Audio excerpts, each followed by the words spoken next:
नागेंद्र वर्मा जी। राधा वल्लभ श्री। महाराज जी, आपके चरणों में कोटि कोटि प्रणाम। महाराज जी, मेरा एक संशय है।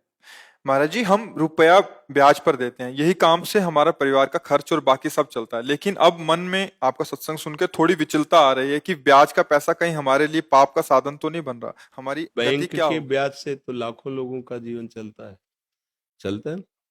प्रायः जो देखने में आता है कि लाखों लोग, करोड़ों लोग बैंक के ब्याज से अपना जीवन निर्वाह करते होंगे, कि जो कि जैसे धन आदि एकत्रित करके फिर वृंदावन भी वास कर रहे हैं लोग, तो प्रायः बैंक के ब्याज से ही तो चल रहा है। तो ये जो ब्याज की निंदा की गई है, वो पूर्व में जैसे जमींदार लोग होते थे ना, 500 रुपए दिए, 500 का वो ब्याज वापस किया, वो ब्याज ऐसे चढ़ा देते थे को कितनी बार 500 दे ले पर वो मुक्त नहीं होगा। तो इस तरह के जो गलत व्यवहार जनित ब्याज का भाव रख करके शोषण किया जाता था, उसके लिए है।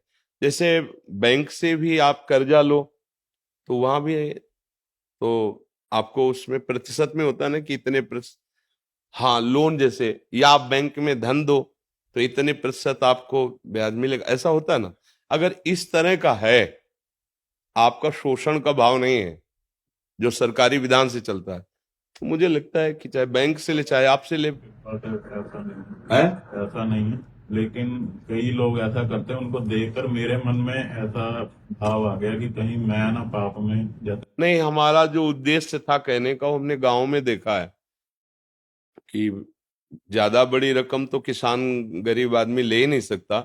2000 4000, अभी की बात नहीं, पहले की कह रहा हूँ, 2000 4000, तो उस समय जैसे था वो 100 रुपए में 10 रुपए ब्याज लगाते थे, क्योंकि महीने में 100 रुपए में 10 रुपए।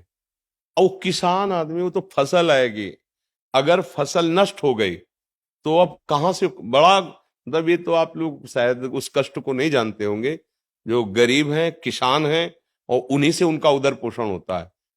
अब वो कुछ पैसे ब्याज के दिए पर पूरे तो दे नहीं पा रहे, तो कितनी बार वो 500 रुपये पहुंचा दिए, 1000 रुपये पहुंचा दिए, थोड़ा थोड़ा करके, लेकिन वो ब्याजे नहीं, मूल तो ऐसे ही जमा है, फिर उनको उनकी खेती हड़पते, उनको कष्ट देते, वो महान दुखदाई है।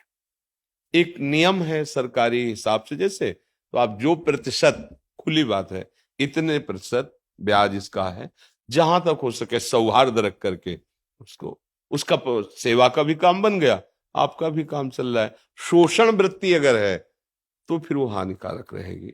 शोषण वृत्ति, अब जैसे किसी ने लिया था और दूसरे दिन उसका काम हुआ नहीं और उसी को वापस करने गए, तो उसने पूरा हिसाब लगा के कहा चाहे आज दो चाहे 1 महीने बाद दो, ब्याज तो तुम्हें पड़ेगा ही। अब उसको जो 200-300 रुपए ब्याज के थे बहुत भारी पड़े थे, और बेचारा के रख लिया। अब जब वो लाही चना कुछ भी पैदा होगा बेचेगा, तो अब वो पैसे लिए थे, काम नहीं हुआ, वो वापस करने गया, अब ब्याज के पैसे उसके पास कहां तुरंत, अब नहीं है ना, अब उसको कई महीने लगेंगे फसल आने पे, अब वो उनका हिसाब बढ़िया बन गया, तो फिर ये हानिकारक होता है। अब तुरंत जैसे समझ में आ रहा है ना, गांव का है, हमारे अमुक आदमी है और उसका जिस काम के लिए था नहीं हुआ, वो वापस कर रहा है, तो इस पे फिर लोभ नहीं करना चाहिए। हाँ ठीक है, कोई बात नहीं, महीना 2 महीना हो गया तो फिर उसका ब्याज उचित ले लीजिए। अगर कोई ऐसा लगता है कि ब्याज नहीं दे पा रहा है, तो भाई थोड़े दिन के लिए आप हमारा मूल वापस कर दो, हम क्षमा करते हैं ब्याज, ऐसा भी व्यवहार कर लेना चाहिए। तो उससे भगवान देख रहे हैं ना, उससे मंगल, शोषण वृत्ति का निषेध किया गया है।